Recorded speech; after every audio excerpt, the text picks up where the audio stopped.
Hi everyone, इस chapter के अंदर हम डिटेल में पढ़ने वाले हैं रेस्टफुल एपीआईज के बारे में। तो अभी तक एपीआईज के अंदर हमने पढ़ा है कि हम gate request and post request को कैसे हैंडल करते हैं। इस चैप्टर के अंदर हम एपीआईज को और ज्यादा डिटेल में पढ़ रहे होंगे एंड इनफैक्ट पैच, डिलीट, इस तरीके की रिक्वेस्ट को भी कैसे हैंडल करना है उसके बारे में भी बात करेंगे। अब इन सारी चीजों को हम डिस्कस करेंगे थ्रू रेस्टफुल एपीआईज। रेस्ट हमारा एक काफी इंपॉर्टेंट कॉन्सेप्ट होता है वेब डेवलपमेंट के अंदर एंड इसी इंपॉर्टेंट कॉन्सेप्ट को यूज करके हम अपनी एपीआईज को लिखते हैं। अब वैसे तो रेस्ट हो सकता है एज अ बिगिनर हमें थोड़ा सा कॉम्प्लिकेटेड टॉपिक लगे, बट इस पूरे चैप्टर में हम रेस्टफुल एपीआईज को ही डिस्कस करेंगे।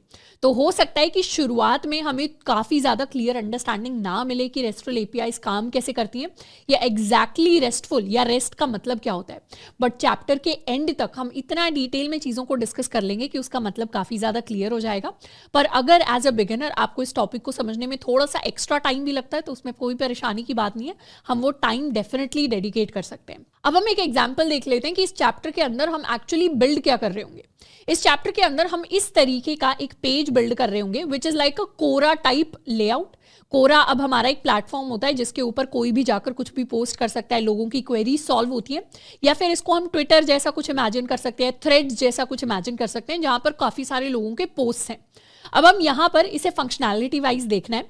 इस चीज को, इस फंक्शनैलिटी को हम बिल्ड करने वाले हैं इस पूरे के पूरे चैप्टर में यूजिंग रेस्टफुल एपीआईज। अब इसमें यूआई का हमने ज्यादा ध्यान नहीं रखा है, तो एक बार ये चीज बिल्ड हो जाती है इस चैप्टर के एंड तक तो आप चाहें तो अपने यूआई को और ज्यादा इंप्रूव कर सकते हैं। आप चाहें तो इन पोस्ट को आप कार्ड्स की शेप दे सकते हैं या इसको और बेटर लुकिंग बना सकते हैं। अब यहाँ पर हमने एक टाइटल दिया है और ये हमारा एक पेज है जहां पर हमारे पास बहुत सारे पोस्ट हैं। हर पोस्ट के अंदर एक यूजर नेम है हमारे पास, उस पोस्ट का हमारे पास कंटेंट है कि वहां पर लिखा क्या हुआ है, और इसी तरीके से हमारे पास मल्टीपल पोस्ट है with user name and content, user name and content, and इसके साथ साथ हमारे पास काफी सारे ऑप्शंस हैं। सबसे पहला ऑप्शन जो हर पोस्ट में हमें मिलेगा वो है टू सी इन डिटेल, यानी अगर हमें किसी भी पोस्ट को डिटेल में देखना है तो इस तरीके से इंडिविजुअल पोस्ट को हम खोल सकते हैं और फिर यहां से वापस जा सकते हैं अपने सारे पोस्ट वाले पेज पर। तो हम वापस भी आ गए। हम चाहें तो किसी भी पोस्ट को एडिट भी कर सकते हैं। जैसे लेट्स सपोज इस पोस्ट को अगर हम एडिट करते हैं, कोडिंग मतलब अपना कॉलेज की जगह यहाँ पर डैश अपना कॉलेज लिख लेते हैं, एक स्माइली फेस बना देते हैं एंड नेक्स्ट लाइन में लिख देते हैं हैप्पी कोडिंग, इस तरीके से, और इसे कर देते हैं सबमिट किया तो ये हमारा पोस्ट यहाँ पर आकर अपडेट हो गया। तो हमने क्या किया, अपने पोस्ट को अपडेट कर दिया एडिट करके, और हम चाहें तो एक नया पोस्ट भी लिख सकते हैं। लेट्स सपोज हम एक नया पोस्ट लिखते हैं कि अपना कॉलेज ने आज कुछ और पोस्ट किया है, लेट्स स्टडी रेस्टफुल एपीआईज, से ऐड कर देते हैं पोस्ट में। तो ये क्या हुआ, हमारा यूजर नेम के साथ हमारा एक नया पोस्ट यहाँ पर ऐड हुआ। पर अगर हमें पता चलता है कि हमें ये पोस्ट अब नहीं चाहिए, हम रेस्टफुल एपीआईज पढ़ चुके हैं, तो हम चाहें तो इस पोस्ट को डिलीट भी कर सकते हैं। तो जैसे ही डिलीट पोस्ट करेंगे तो हमारा पोस्ट डिलीट हो जाएगा। तो इस तरीके से एक वर्किंग और एक फंक्शनल पेज हम बिल्ड करेंगे जिसके ऊपर हम नए पोस्ट को क्रिएट कर सकते हैं, सारे के सारे पोस्ट को हम देख सकते हैं, इंडिविजुअल को भी देख सकते हैं।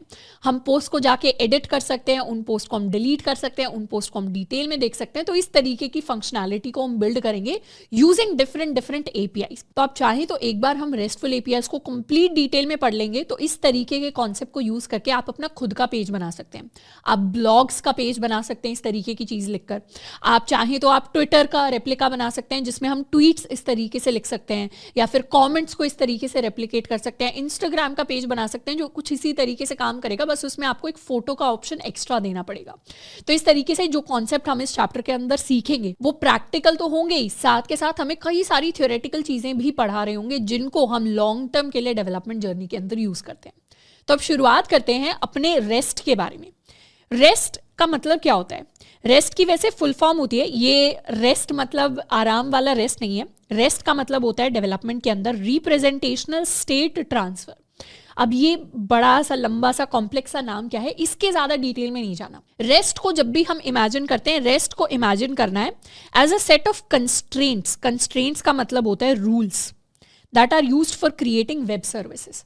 हम क्या कर रहे हैं बैकएंड के अंदर हम एक्सप्रेस को यूज करते हैं, नोड के अंदर एक्सप्रेस आता है, एक्सप्रेस को हम यूज करते हैं और फिर हम अपनी एपीआईज बनाते हैं, और इन्हीं एपीआईज का जो कलेक्शन है उसको हम अपना वेब सर्विस कह रहे हैं, यानी हम अपना बैकएंड का सर्वर जो है उसको चला रहे हैं और उसके ऊपर कई सारी एपीआईज हैं। तो इन एपीआईज को अभी तो हम कुछ भी रैंडमली क्रिएट करते आ रहे हैं, स्लैश करके हम कुछ भी नाम लिख देते हैं अपनी एपीआई का, किसी भी तरीके से अपनी रिक्वेस्ट को हम हैंडल कर रहे हैं।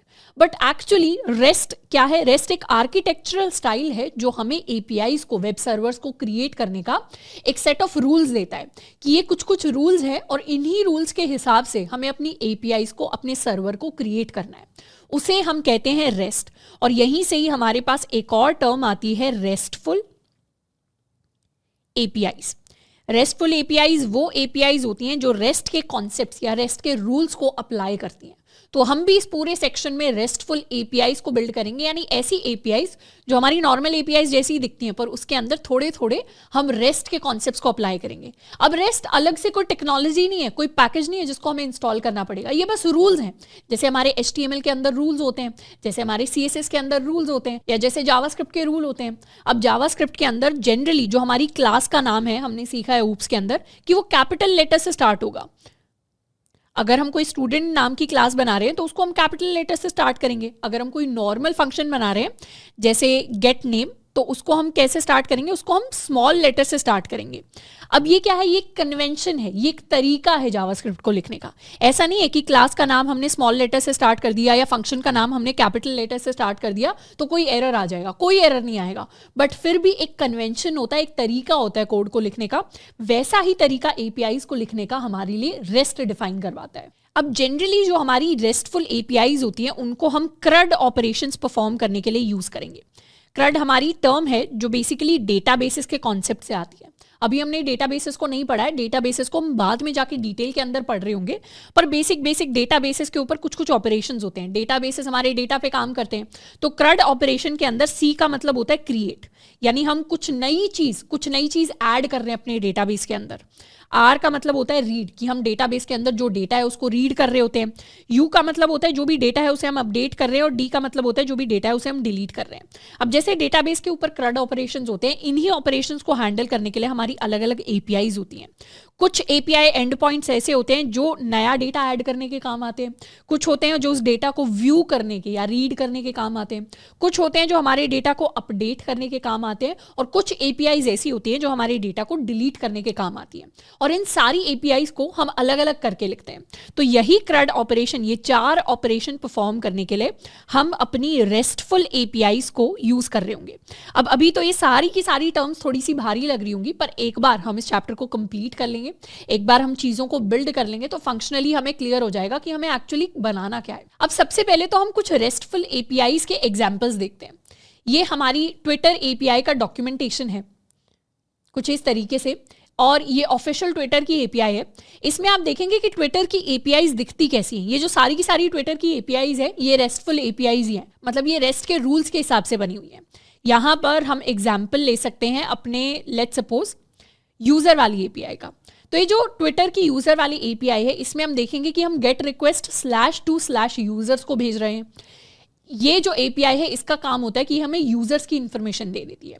उसके अलावा अगर हमें किसी स्पेसिफिक यूजर की इंफॉर्मेशन चाहिए तो हम इसी एंड पॉइंट को यूज करेंगे, /to/users ही रहेगा, पर जिस स्पेसिफिक यूजर की हमें इंफॉर्मेशन चाहिए उसकी हमें आईडी पास करनी पड़ेगी।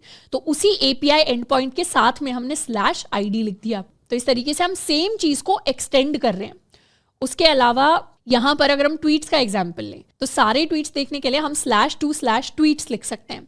अब ये /to का मतलब है कि हम एपीआई का वर्जन 2 यूज कर रहे हैं, तो उस पर ज्यादा ध्यान नहीं देना, पर बेसिकली एक कॉमन राउट है, एक कॉमन पाथ है जिसको हम यूज कर रहे हैं। और अगर हमें किसी स्पेसिफिक ट्वीट को देखना है तो उसके लिए यही सेम पाथ यूज करना है, बस उसमें आईडी ऐड कर देनी है ट्वीट। तो यहां पर इवन दो हमें ट्वीट्स को लुकअप करना है, पर हमारी एपीआई का नाम /lookup /view /see /select इस तरीके का कुछ नहीं है, उसमें सिंपली ट्वीट्स का ही नाम है। तो जिस चीज को हम क्रिएट करना चाहते हैं, जिस चीज को गेट करना चाहते हैं, जिस चीज को पोस्ट करना चाहते हैं, डिलीट करना चाहते हैं, उसी चीज का नाम हमारी एपीआईज के अंदर लिखा हुआ है। अगर हमें स्पेसेस देखनी है तो हम /spaces लिखेंगे, अगर हमें यूजर्स देखने हैं तो हम /users लिखेंगे। तो इस तरीके से जिस भी चीज के ऊपर हम काम कर रहे हैं हम वही चीज लिख रहे हैं। ये हमारे रेस्ट का ही एक रूल होता है। अब रेस्ट को यूज करने के लिए एक काफी बढ़िया डॉक्यूमेंटेशन है जिसको मैं आपको रेफर करूंगी।